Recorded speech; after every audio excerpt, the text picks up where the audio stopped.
Most men are only one well-placed sentence away from shifting her interest into real attraction. Let's be honest for a moment.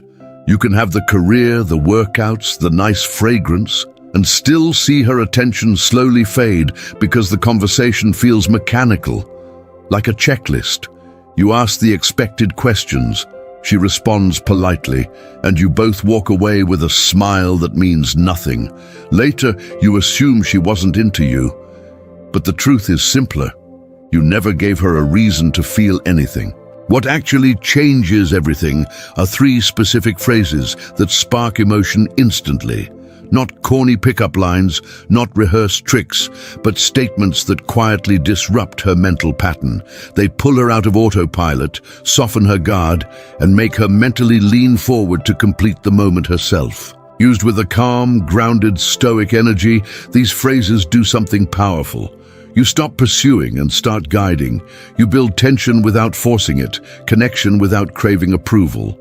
In this video, I'll break down exactly what to say, when to say it, and how to deliver it so your words carry weight. You'll discover how a deliberately unfinished thought, a rare and unexpected compliment, and one counterintuitive question can transform ordinary conversation into that subtle, electric feeling she thinks about later. Stay until the end, because the third phrase is the one most men misunderstand, and it changes the entire dynamic. Let's begin. Number 1, the phrase that makes her lean in. Folks, let's be real for a moment. Most conversations die because they feel finished the second they start. You ask a question, she answers, you nod, and the energy drops. The phrase that makes her lean in does the opposite. It leaves the moment unfinished. It creates a small gap her mind wants to close. That gap is where attraction begins to wake up. Here's the core idea. This phrase is not a line, and it is not clever wordplay. It is an unfinished thought, delivered calmly, then left alone. You say something that hints at meaning, and then you stop. No explanation, no follow-up. You let her curiosity step forward on its own. When used correctly, she physically leans in, lowers her voice, or asks you to continue. That reaction is not accidental. Her brain wants completion. Let me give you a real example.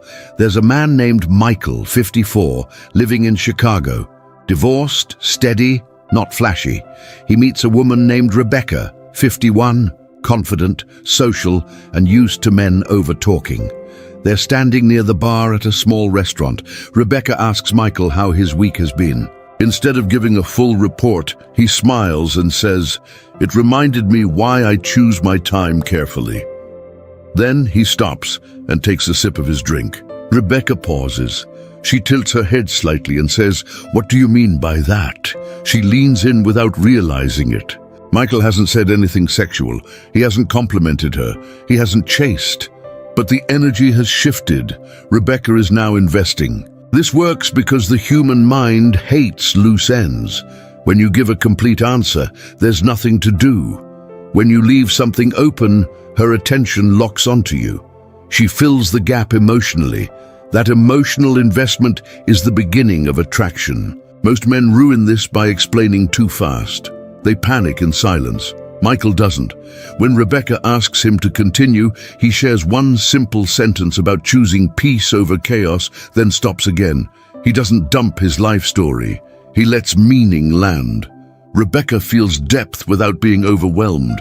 Stoic philosophy aligns perfectly with this. Epictetus taught that restraint is strength. When you restrain unnecessary words, you show control. Control feels masculine. Masculine energy creates polarity. Polarity creates attraction. Delivery matters as much as the phrase. Michael's tone is calm. His posture is relaxed. He isn't watching her reaction.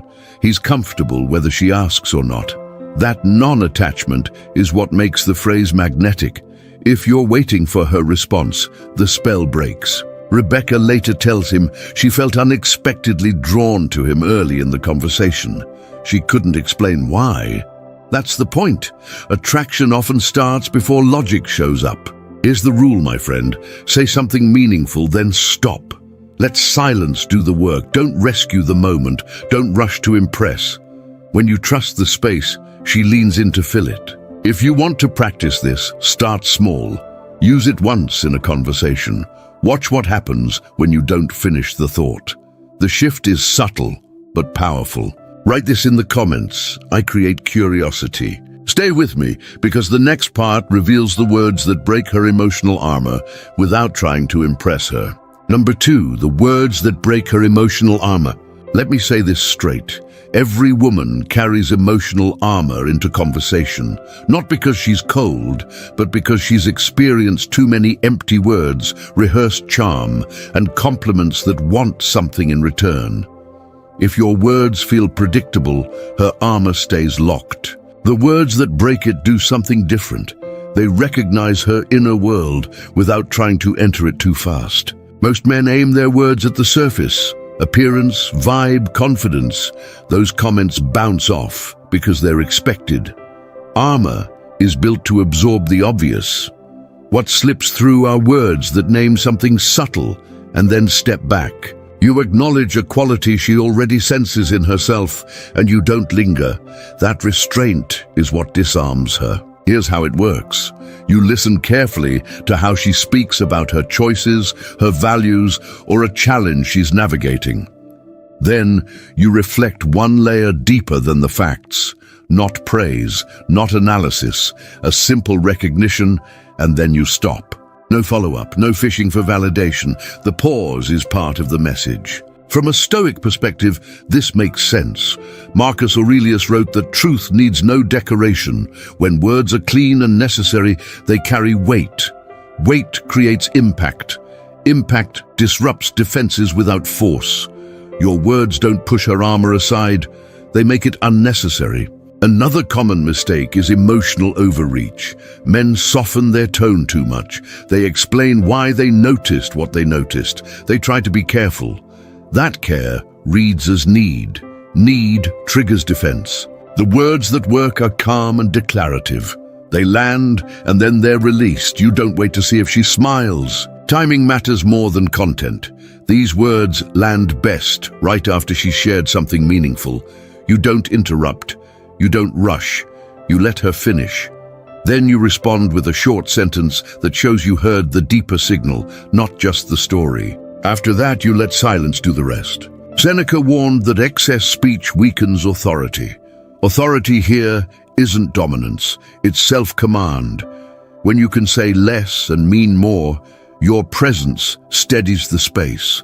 A steady space feels safe. Safety allows armor to loosen. It's important to understand what these words are not. They are not labels. You're not defining her. You're not claiming insight into her identity. You're observing and acknowledging. Observation feels respectful. Definition feels invasive. When she feels respected, her nervous system relaxes. Epictetus taught that mastery begins with restraint. Emotional restraint keeps your words clean. You're not trying to guide her feelings. You're allowing them. That allowance is rare. Rarity creates attraction. Think about the effect. When her armor drops even slightly, her curiosity rises. She wonders why your words felt different, why they stayed with her after the moment passed. That wondering is investment. Investment grows attraction quietly. Here's the rule to remember. Speak to character, not appearance. Say it once, say it calmly, then move on. Let her do the emotional work. When you trust the moment enough to release it, your words gain power. Practice this by choosing one sentence that reflects depth you genuinely perceive. Deliver it without tension. End it cleanly. Continue the interaction as if nothing happened.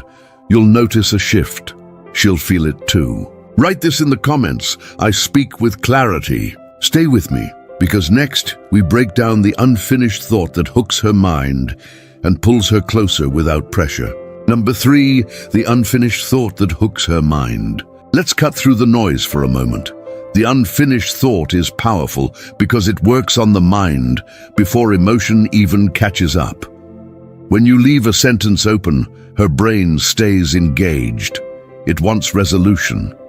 That quiet pull is what keeps her thinking about you long after the moment passes. This isn't about clever wording, it's about restraint and timing. Most men talk in complete loops. They start, explain, and close everything neatly.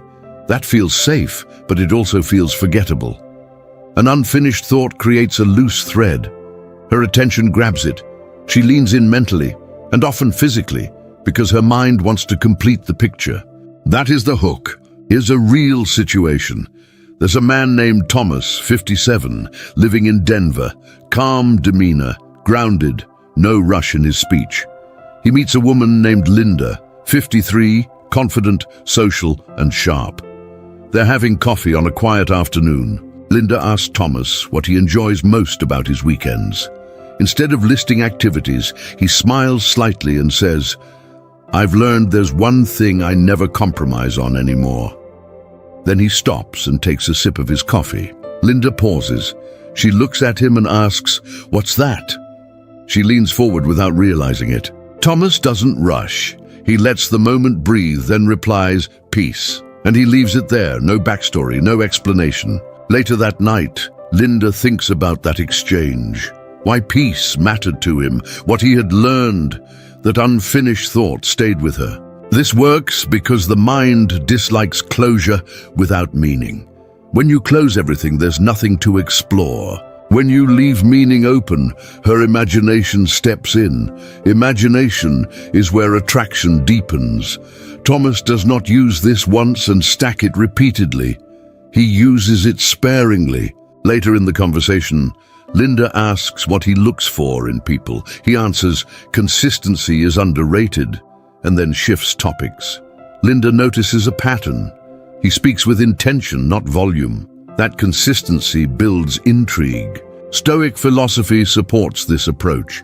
Epictetus taught that self-command shows through restraint.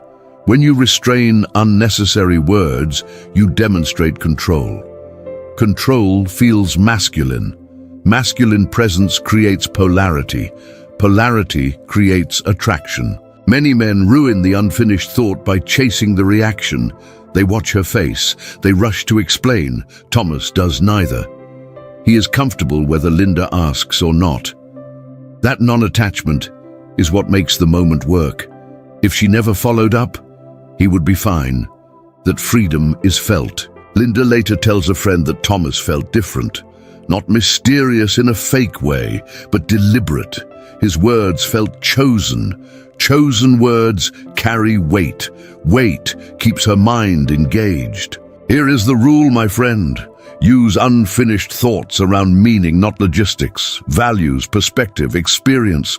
Say something real, then stop. Let silence finish the sentence. Do not rescue the moment. Trust it.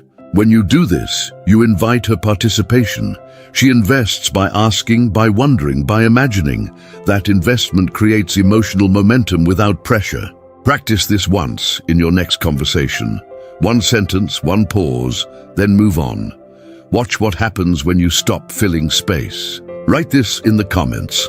I trust silence. Stay with me because next we break down the compliment she feels instead of hears and why it slips past her defenses so easily. 4. The compliment she feels, not hears. Number 4. The compliment she feels, not hears.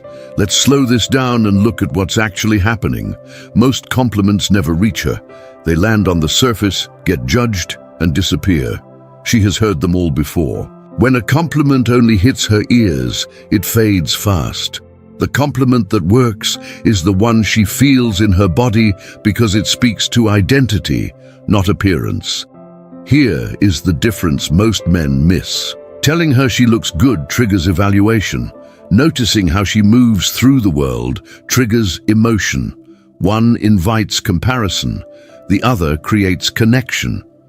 When your words point to something internal, something she recognizes as true, her guard softens without effort. This kind of compliment is calm and specific, but not detailed. You do not dress it up, you do not explain it, you deliver it once, then you let it breathe. That restraint is what gives it weight.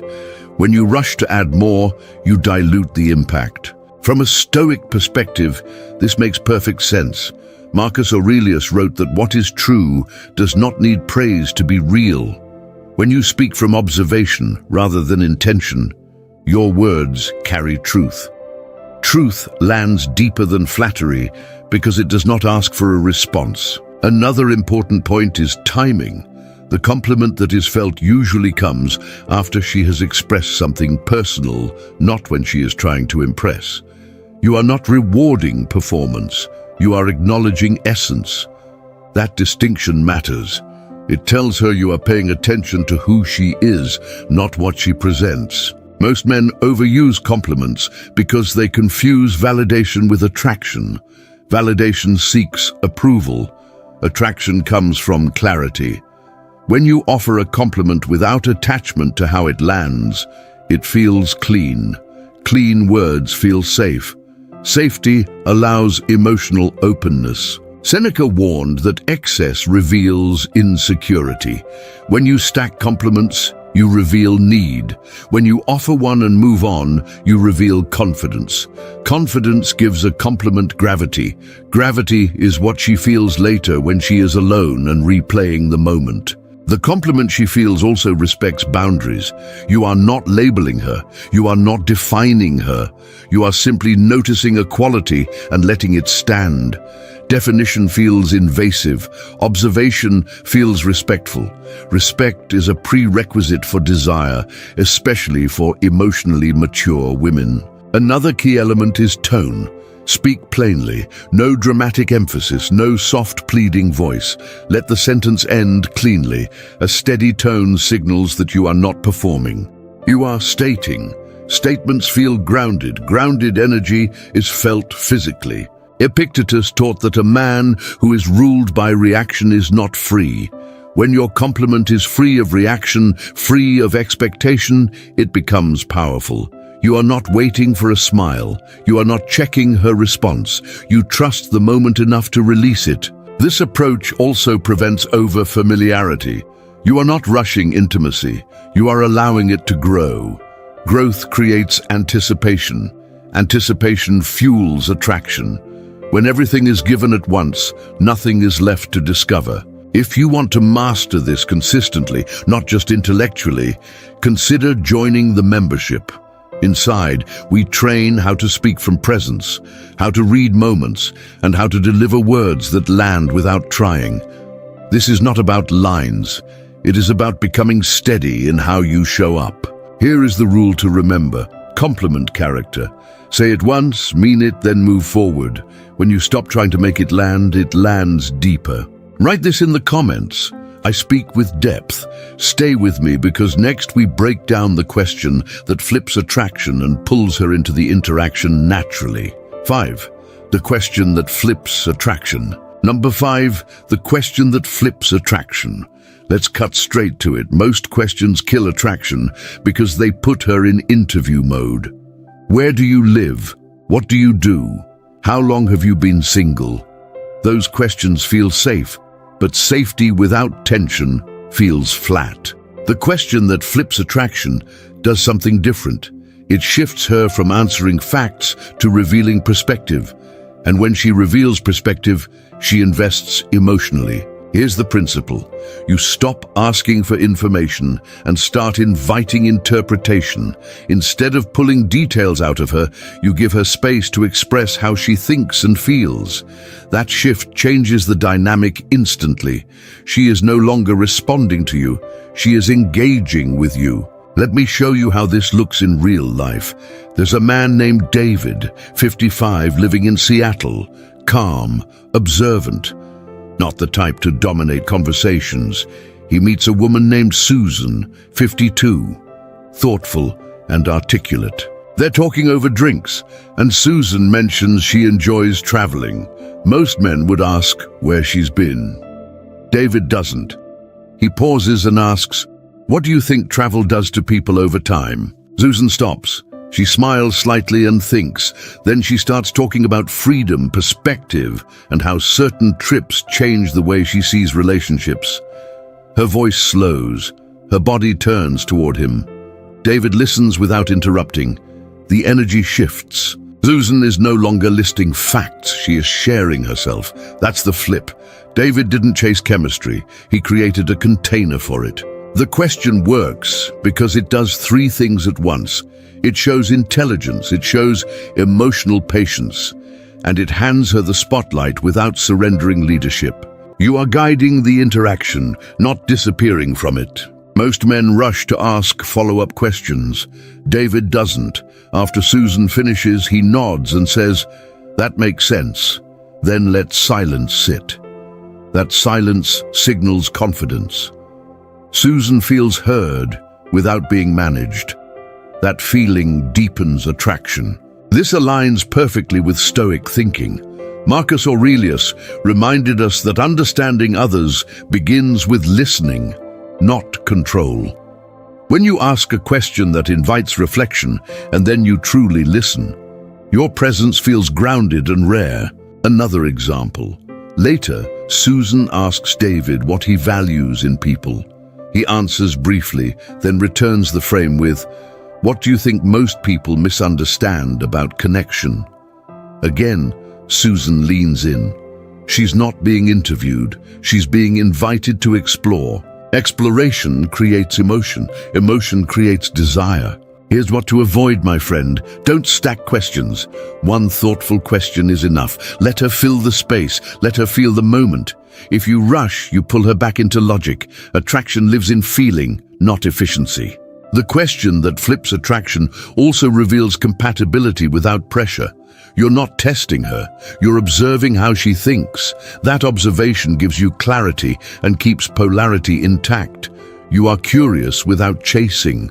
Curious energy feels masculine and calm. David notices that after these moments, Susan starts asking him more personal questions. She's now investing.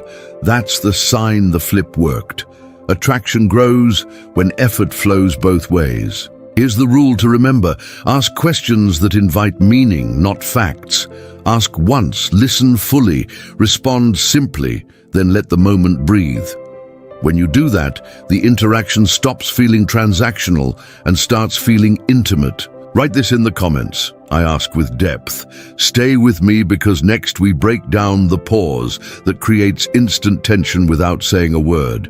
6. The pause that creates instant tension. Number 6. The pause that creates instant tension. Let's slow this down for a second. The pause is one of the most misunderstood tools in attraction. Most men see silence as a gap they need to fill. They rush to talk, explain, or soften the moment. The pause that creates instant tension does the opposite. It holds the moment steady and lets emotion rise on its own. Here is the truth. Tension is not created by words, it is created by restraint. When you pause at the right moment, her attention sharpens. Her awareness turns inward. She starts feeling instead of thinking. That shift is where attraction deepens. The pause works because it signals self-control. You are not reacting, you are not chasing, you are comfortable letting the moment breathe. From a Stoic perspective, this is powerful. Marcus Aurelius wrote that a man should remain composed and unmoved by external forces. When you pause calmly, you demonstrate that composure without saying a word. Most men break tension by talking too soon. They answer immediately, they laugh nervously, they rush to reassure. That behavior tells her you are uncomfortable with uncertainty. Discomfort kills tension. Comfort with uncertainty creates it. The pause shows up in small moments. After she finishes speaking, you wait a beat before responding. After you say something meaningful, you stop instead of adding more. During eye contact, you let silence sit without breaking it. Each pause tells her you are grounded and unhurried. Grounded men feel different. Stoicism teaches restraint as strength. Epictetus said that freedom comes from governing your impulses. The impulse to fill silence is strong. When you resist it, your presence gains weight. Weight creates polarity. Polarity fuels attraction. The pause also shifts power subtly. When you do not rush, she often fills the space. She adds more. She asks questions. She leans in emotionally. That is not because you pulled her. It is because you made room for her to step forward. Another key is intention. The pause is not a tactic. It is not a dramatic freeze. It is relaxed stillness. Your body stays open, your face stays calm. You are present, not withdrawn. That distinction matters. Withdrawal creates insecurity. Presence creates tension. Seneca warned that haste reveals weakness. When you move slowly, your actions appear deliberate. Deliberate behavior feels masculine and safe. Safety does not kill desire. It allows it to surface without fear. The pause also protects you from overinvestment. You stop giving more than the moment asks for. You let connection unfold naturally. That natural pace keeps attraction alive over time instead of burning it out early. Many men think attraction requires momentum. In reality, attraction requires contrast. Fast talk followed by stillness. Engagement followed by space. The pause provides that contrast. It gives her nervous system something to respond to. Here is the discipline. Notice the urge to speak. Delay it by one breath. Let that breath settle your body. Then speak only what matters. Over time, that habit becomes natural. Your presence changes. Conversations slow down. Depth replaces noise. The pause also works internally. You pause before reacting emotionally. You pause before explaining yourself. You pause before chasing clarity. That inner pause creates outer calm. Outer calm is felt instantly. If you want to embody this fully and apply it consistently in real situations, consider joining the membership. Inside, we train presence, pacing, and emotional control, so these moments become instinctive, not forced. Write this in the comments. I hold the pause. Stay with me, because next we break down the calm delivery that turns her on without trying to impress. Number 7, the calm delivery that turns her on. Let me put this plainly. What turns her on is rarely the sentence itself. It is how the sentence arrives. Calm delivery changes everything. The same words spoken from tension fall flat. Spoken from stillness, they land with heat. Calm delivery tells her you are centered, unhurried, and comfortable in your own authority. That comfort is felt immediately. Most men speed up when they want attraction. They talk faster. They add extra words. They try to sound interesting. Calm delivery does the opposite. It slows the moment down. It gives your words space to breathe. When your voice is steady and your pace is relaxed, her nervous system settles. When her nervous system settles, sensation rises. Here is a real situation. There is a man named Andrew, 58, living in Nashville. He is thoughtful, direct, and grounded. He meets a woman named Melissa, 54, warm and expressive, used to men over-explaining. During their first conversation, Melissa tells a story and laughs, then waits. Andrew looks at her, nods once, and says, "That fits you." He says it slowly, without emphasis, then stops. Melissa blinks. She smiles differently. The moment feels heavier than the words. Andrew does not rush. He does not perform. He lets the sentence land. Melissa feels seen without being chased. Her body leans in. That is calm delivery at work. Andrew's tone is even. His posture is relaxed. He is not watching her reaction. He is present without needing feedback. That non-attachment creates polarity. Polarity creates attraction. Later, Melissa asks Andrew what he is looking for at this stage of life. He pauses, breathes, and says, "Consistency and peace." He does not add a list. He does not justify it. He lets silence finish the thought. Melissa nods slowly. That calm certainty feels masculine and safe. Stoic philosophy explains why this works. Marcus Aurelius wrote that a man should speak without agitation and act without hurry. When you embody that, your words carry authority. Authority without force feels erotic because it signals control without pressure. Most men sabotage calm delivery by trying to be liked. They soften their voice at the end of sentences. They laugh to release tension. They stack explanations. Andrew does not. He trusts his words. Trust in yourself is felt as confidence by others. Calm delivery also shows emotional leadership. When Melissa shares something vulnerable, Andrew listens fully. He does not interrupt. He responds with one grounded sentence, then stops. That restraint tells her she does not need to manage his emotions. She relaxes into hers. Another moment happens when Melissa lightly tests him with a teasing comment. Andrew smiles slightly and replies, "You might be right." Then holds eye contact for a beat. He does not defend. He does not counter. That calm response flips the frame. Melissa laughs and reaches out to touch his arm. The delivery did the work. Here is the discipline. Slow your speech by one notch. End sentences cleanly. Lower your volume slightly. Remove filler words. Let silence sit after meaningful lines. Calm delivery is not monotone. It is grounded. It comes from breathing low and staying present. Andrew never tries to turn calm delivery on. It is how he lives. He is not in a rush to be understood. He trusts the pace. That trust creates attraction without effort. Remember this rule. Say less. Say it slower. Mean it. When your delivery is calm, your presence does the seducing. Write this in the comments. I speak calmly. Stay with me, because next we break down the mistake that kills magnetic phrases and how to avoid it completely. Number 8, the mistake that kills magnetic phrases. Let me be clear about this. Magnetic phrases fail for one simple reason. Men try to use them instead of embodying them. The moment a phrase is used to get a reaction, it loses its power. What kills attraction is not the wording. It is the intention behind it. When your words are driven by outcome, her intuition feels it immediately. Here is the mistake. Men stack technique on top of need. They memorize phrases, then deliver them while watching her face, waiting for approval. That turns presence into performance. Performance creates pressure. Pressure shuts attraction down. A phrase meant to spark curiosity becomes obvious the moment it is used to seek validation. From a Stoic perspective, this is predictable. Epictetus taught that if you want to be invincible, make sure nothing you do depends on the reaction of others. When your words depend on her response, you give away your center.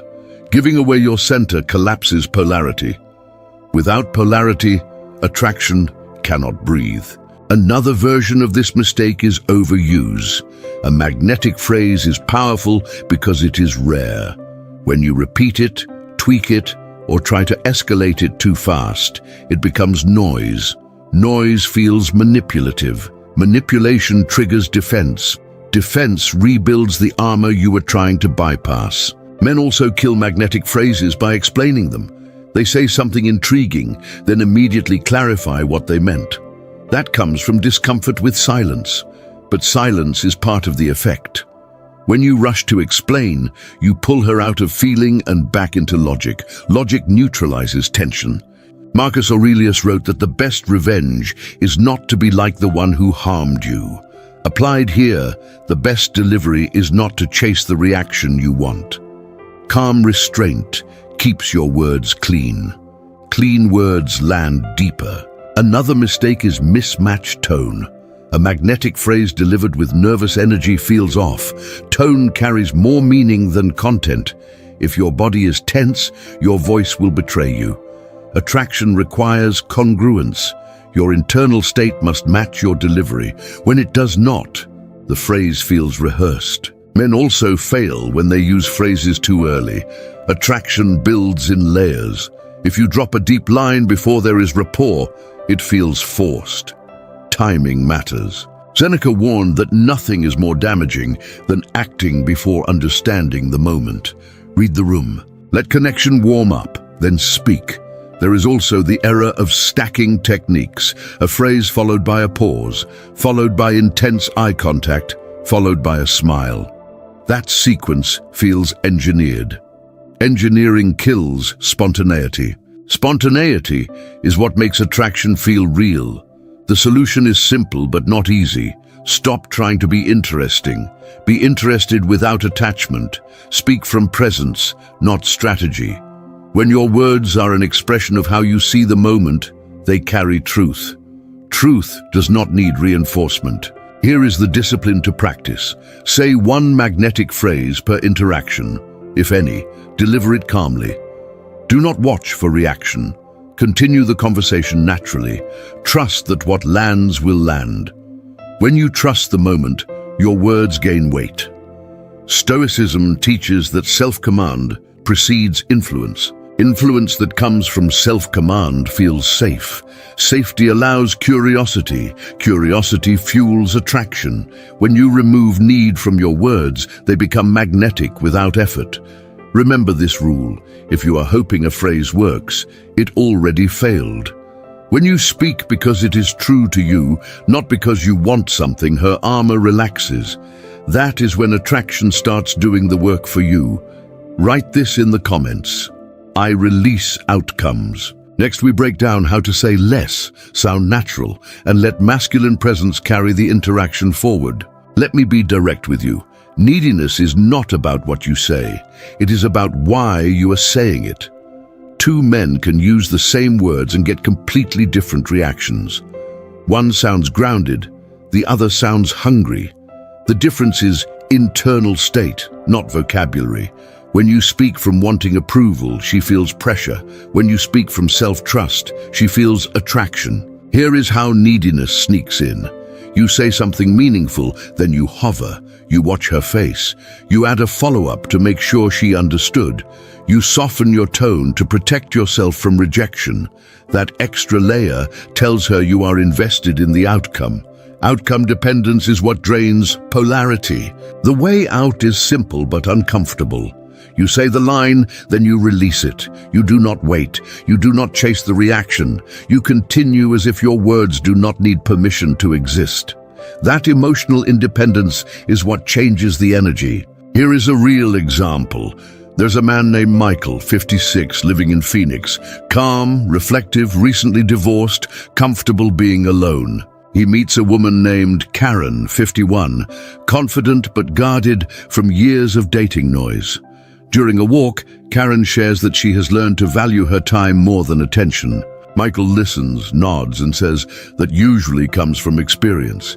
He says it evenly, then looks ahead and keeps walking. Karen waits. She expects more. Michael does not add anything. No smile to check her reaction, no explanation. After a few steps, Karen says, "Yeah, it does." The moment settles. Later, she tells him she felt strangely at ease around him. That ease came from his lack of need. Now imagine if Michael had said the same line and then followed it with, "I mean, not in a bad way or anything." The meaning would collapse. Neediness often hides in clarification. You think you are being polite. She feels you are unsure. Stoic philosophy explains this clearly. Epictetus taught that when you depend on externals for validation, you lose your freedom. Freedom is attractive. A man who speaks freely without checking the room feels solid. That solidity is felt emotionally and physically. Another moment with Michael and Karen shows the same principle. Karen lightly teases him about being quiet. Michael smiles and says, "I talk when there's something worth saying." Then he takes a sip of his drink. No defense, no counter-tease. Karen laughs and touches his arm. The delivery carried confidence because it was not trying to win. Needy speech often speeds up. Words tumble out. Sentences overlap. Calm speech slows down. Michael keeps his pace steady. He breathes before speaking. He lets silence sit. That silence tells Karen he is not afraid of losing the moment. Here is the rule to remember. Speak from choice, not from fear. If you are saying something to avoid losing her interest, it will sound needy. If you are saying it because it is true for you, it will sound grounded. Practice this before you speak. Ask yourself one question: would I still say this if her reaction did not matter? If the answer is no, stay quiet. Silence is often more attractive than forced words. Michael never tries to sound confident. He simply refuses to chase approval. That refusal is what creates attraction. Write this in the comments. I speak freely. Next, we tie everything together and show how masculine presence, not phrases, is what makes attraction effortless. Let's strip this down to what actually matters. Words never create attraction on their own. Presence does. Words only reveal the presence behind them. That's why some men can say very little and still leave an impression that lingers, while others say all the right things and feel invisible.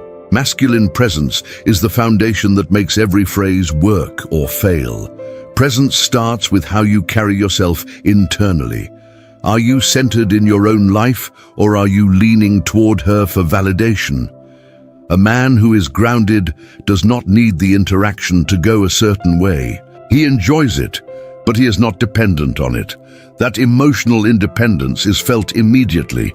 It creates a sense of calm authority that no scripted line can replace. Think about a man who walks into a room without scanning for approval. He sits comfortably. He listens more than he speaks. When he does speak, his words are measured. That man doesn't rush to explain who he is. He lets his actions, tone, and restraint speak for him. That is masculine presence in motion. Here's a real example. There is a man named Robert, 60, living in Austin. He is fit, disciplined, and deeply comfortable with solitude. He meets a woman named Elaine, 55, intelligent and emotionally perceptive. During dinner, Robert is attentive, but not intense.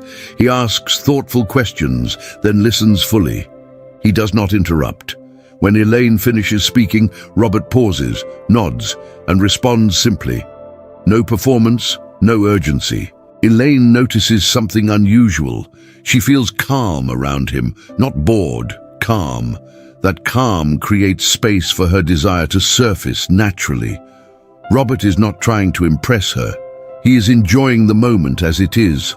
That enjoyment without attachment is magnetic. Masculine presence also shows in boundaries. Robert does not overshare. He does not fill silence with nervous chatter. When Elaine asks a personal question, he answers honestly but briefly. He does not unload his past. He owns it. Ownership signals strength. Strength creates trust. Trust opens attraction. Stoic philosophy explains this clearly. Marcus Aurelius wrote that a man's worth is measured by what he gives his attention to. When your attention is anchored in your purpose, your values, and your own rhythm, you stop chasing external validation. That centered attention becomes presence. Presence also means emotional regulation. Robert does not react to every shift in mood. If Elaine teases him lightly, he smiles and stays relaxed. If the conversation dips into seriousness, he stays grounded. He does not need to control the emotional tone. He can hold it. That capacity to hold emotion without being consumed by it is deeply masculine. Another moment stands out. Elaine mentions being tired of men who rush intimacy. Robert responds calmly, "Pace matters." He leaves it there. No speech, no reassurance. Elaine feels understood without being handled. That is presence doing the work. Masculine presence is built, not performed. It comes from a life that feels full without constant external approval, from discipline, from solitude, from purpose. When you have those, your words naturally slow down. Your tone steadies, your body relaxes, and attraction becomes a byproduct, not a goal. Here is the truth to remember. If you focus on becoming a man who is comfortable with himself, your words will carry weight automatically. If you focus only on phrases, you will always sound like you are trying. Presence is what she responds to at a nervous system level. Words are just the surface expression of that deeper state. Build the state, and the words take care of themselves. In this video, you learned why attraction is never about clever lines alone. It's about presence, restraint, timing, and the way you carry yourself when you speak. We broke down how unfinished thoughts, calm delivery, intentional pauses, and grounded questions work only when they come from a centered masculine core. When your inner state is solid, your words stop chasing and start leading. That's when attraction becomes natural instead of forced. If you want to go deeper and actually live this, instead of just understanding it intellectually, consider joining the membership. Inside, we work on building real masculine presence, emotional control, and stoic discipline. These dynamics become instinctive in your daily life, not something you have to remember in the moment. If this video helped you see attraction differently, make sure you're subscribed to the channel. New videos come out regularly to keep sharpening your mindset, your presence, and your edge as a man. Thanks for spending this time with me. I appreciate you being here, and I'll see you again tomorrow.